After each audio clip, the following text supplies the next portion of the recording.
Hello, everybody. It's Craig here from UDS, and I'm joined today with the most handsome sixth wave ska band in the world. Yeah, if not the universe. Yeah. Please welcome.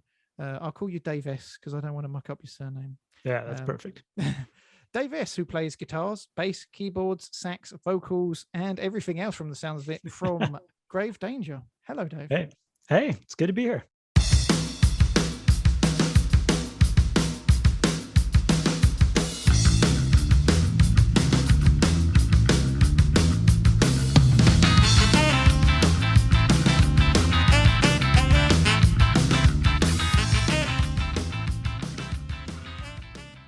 Thank you for having me in your life, just in general. I say that to everyone, but I think it's different between me and you. I'm feeling it.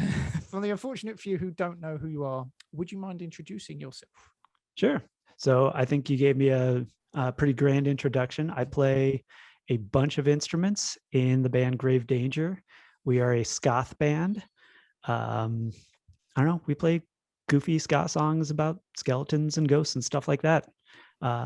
And Halloween kind of is a big time for us. So we just came off the high season. I think some people call it the most wonderful time of the year. I know it really is. Yeah, I think Mariah Carey said that. Let's get to know each other a bit better. If you could be a condiment, which condiment would you be? I don't know. Without thinking too much, barbecue sauce. Barbecue? Just like a little bit of flavor, you know? Yeah, a little flavor, a little sweet, a little tangy, goes on lots of things. Yeah, I always wonder, how did they get to the point of barbecue sauce and go, that is the taste of barbecue right there. That is what we need. Because it's just invented out of nowhere, really. Kind of. And it varies a lot by region. Yeah. Like there's like mustardy barbecue sauces, ketchupy barbecue sauces.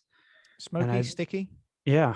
And I feel like it's one of those things that people probably fight to the death over, like why their barbecue sauce is best. I like having some mayonnaise, mixing in some barbecue sauce, and then shoving it on. Yeah, see, you're my sort of guy. People frown at me for this stuff, but I'm mayonnaise and barbecue, mayonnaise and ketchup. That's a solid sauce on fries. Yeah, you heard it here first. So yeah, you spoke about Halloween. What did you get up to this year? So I've got 2 kids. So nice. My Halloween was mostly trick or treating. So I had the solid dad move of drinking a beer on the sidewalk while my kids rushing up to people's houses asking for candy. Nice. So it's a bit of a nice relaxing one then, from the sounds of it. Yeah, it was great. Yeah, good. So how's the rest of your 2021 been going for yourself and the band in general? It's been a very strange time, obviously, as we all know in the world now. Have you been coping? Yeah, honestly, my 2021's been weird, but pretty good. I moved from California to Illinois. Been shopping for a house, been making some music. And as far as the band goes, like, we kind of slowed down a little bit during the pandemic, but it felt really good to put out some new music just about a week ago. Absence makes the heart grow fonder and all Indeed. that. Yeah. What's one positive thing you could take away from the pandemic time? Well, I've started working remotely full time, which has been awesome. So a lot less time in a train, a lot more time hanging out with family. Yeah, it is. It's so strange that after all these years, people said it couldn't be done, but the hand was forced, and here we are. It's a great feeling, isn't it? Yeah, no, it's great. I'm a software engineer, so it's pretty easy transition for me. Nice. So I've got a simple question, a serious, simple question. Why ska? Why ska? It's fun.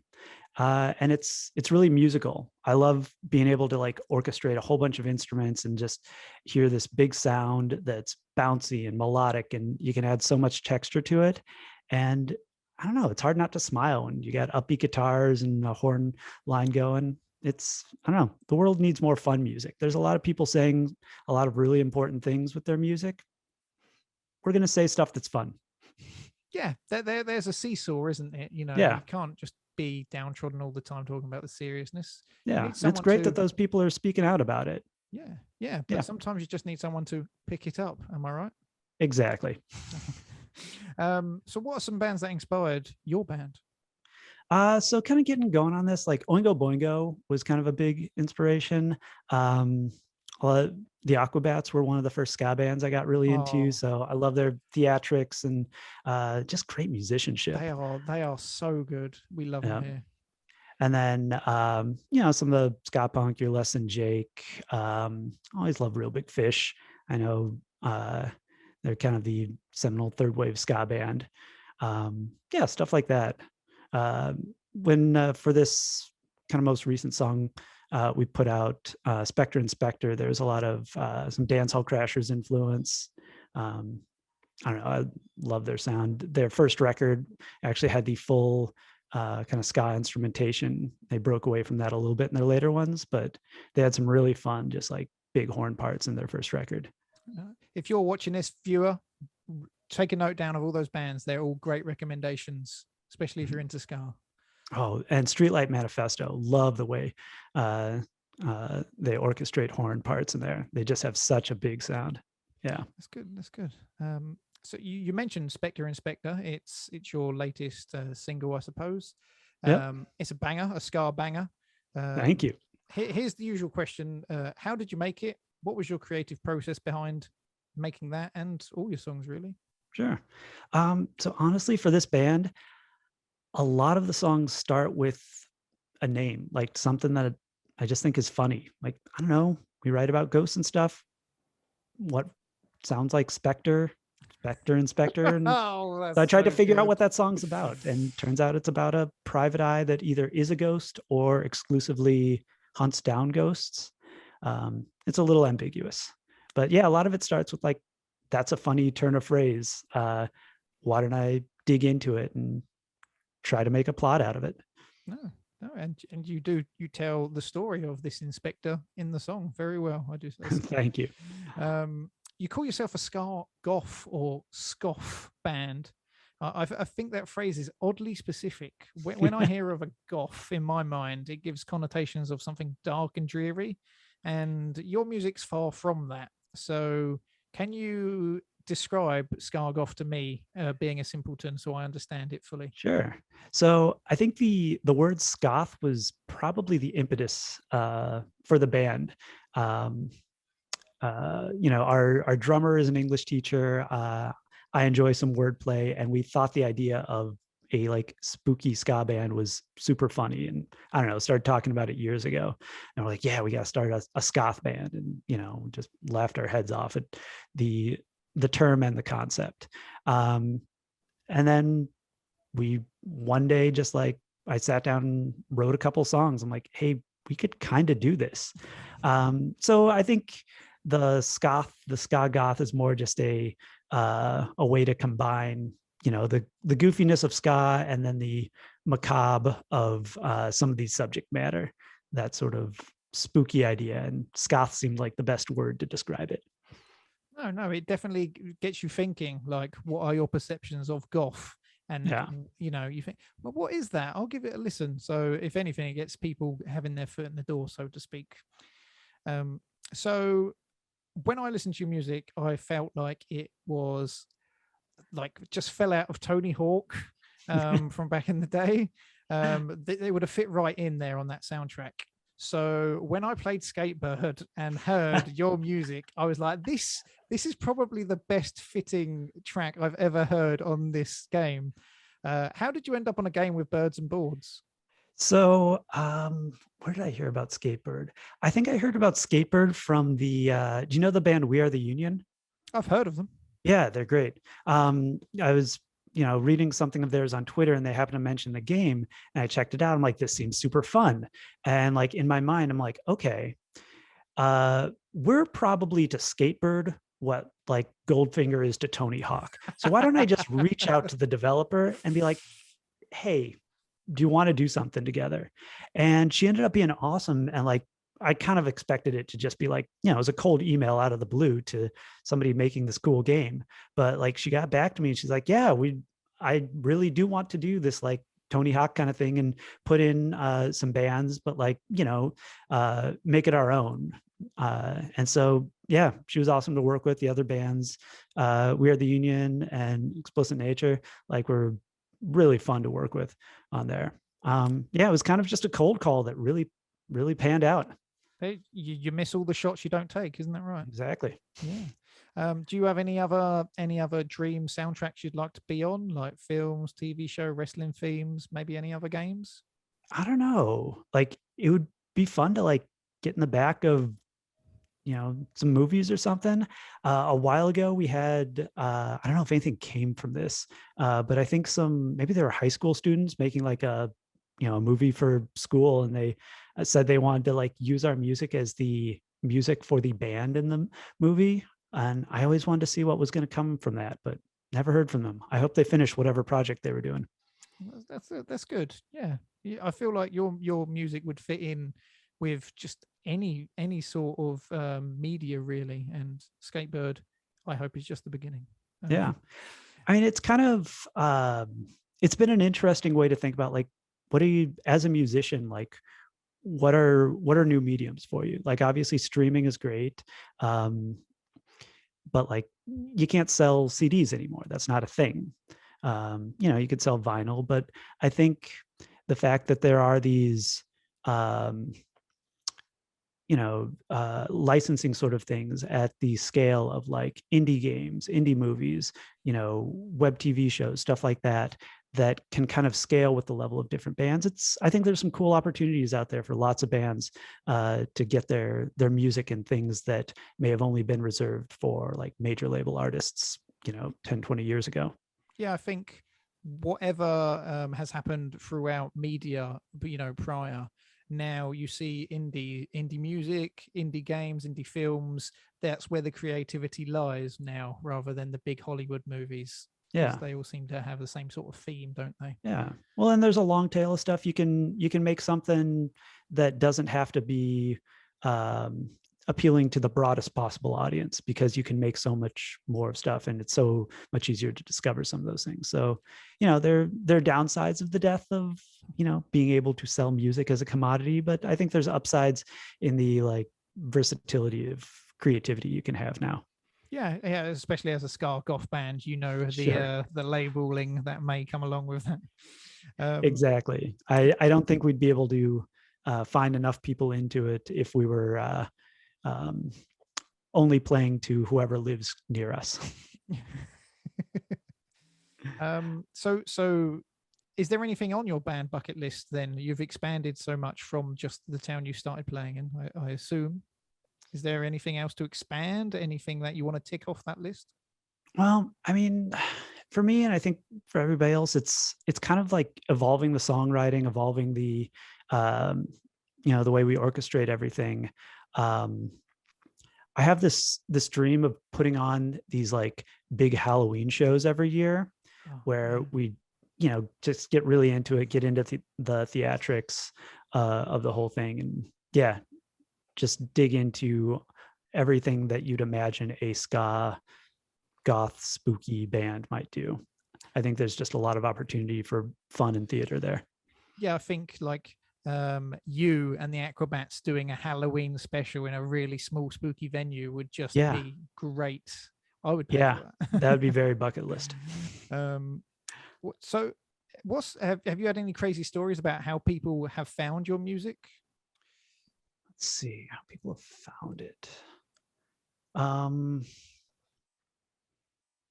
don't know. I mean,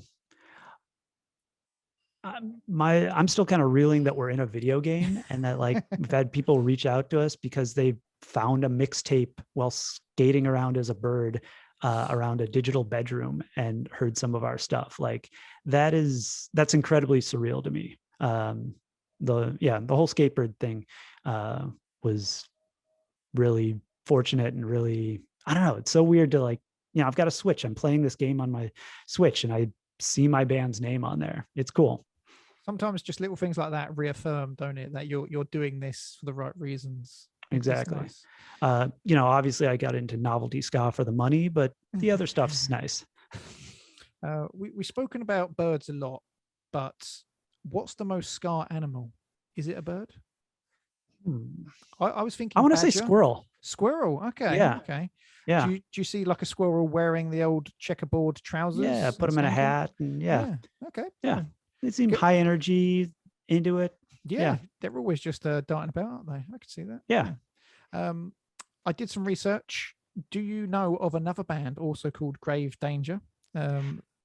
I've seen a couple other like bands pop up called Grave Danger. Some of them are like cover bands that may or may not have been active, but I can't imagine we were the first to come up with that name.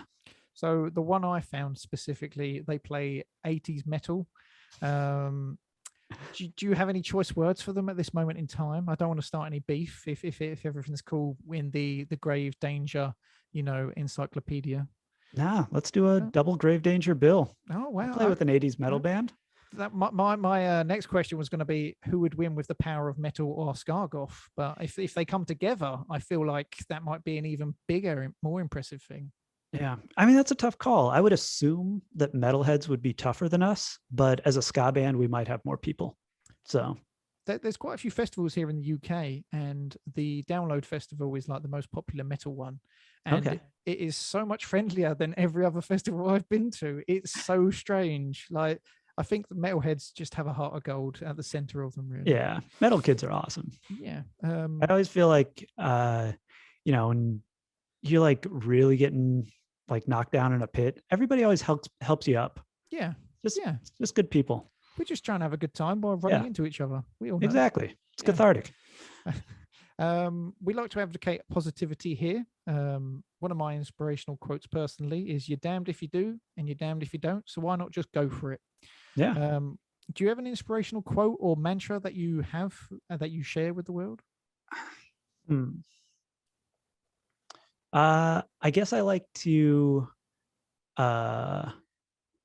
think about things as like know yourself, make decisions that you'll eventually be happy with, and then check in with yourself to make sure, you still know yourself as you've changed. And that usually leads you into doing things, you're happy you did. I like that. It's like your own personal reception. It's just yourself in your mind, and you just check in every time. And I think it's important to not just do things you want to do, but do things you'll be happy you did. I think that helps you kind of push through the stuff that, when you got to, put in hard work to make fun things happen. Yeah, especially as the pandemic's happened and stuff. I think more people are attuned to that now. It's important. That's good. What is your favorite shark? Because we are upside down shark. It can be real, it can be fake, fictional, whatever. I'd probably go with a megalodon. Okay, yeah, for two reasons. One, my 4-year-old is super into sharks, and the bigger the better. And there was a phenomenal, must have been like early 90s like B horror movie called Shark Attack 3 Megalodon that was just choice. Yeah. Since then, we've had at least 5 Sharknadoes and a Jason Statham film called Megalodon. So, Shark and Hollywood's, they're starting to come together to realize who the real people are, that can make the money. Yeah, seems like they're becoming good chums. Do you have anything to plug? What's on the horizon for the best Ska Goth band in the world? So we're going to have another single come out. I don't know. We haven't figured out exactly when we're going to release it, but we're wrapping up recording right now. And then I think it's back to writing for us. So in probably a few months, keep an eye out for some new music. This new song is about coffee. Okay, and that is a hot scoop right there. Yeah, and Lovecraftian horror. They just go hand in hand, don't they? Yeah. If you ask me. Can I get a hot scoop? Is there going to be saxophones in it? There will be saxophones. Okay. That might be the first instrument you even hear. There's a nice little Barry sax run in there. Yeah, very nice. I look forward to hearing it. Well, thank you for inviting me into your home, Dave. I really appreciate thank you for having me. Spectre Inspector is now out on all streaming platforms, as far as I'm aware. So give that a listen. Until next time, Dave, it's been a pleasure. Thank you very much. Yeah, thank you very much. Have a good one. See ya.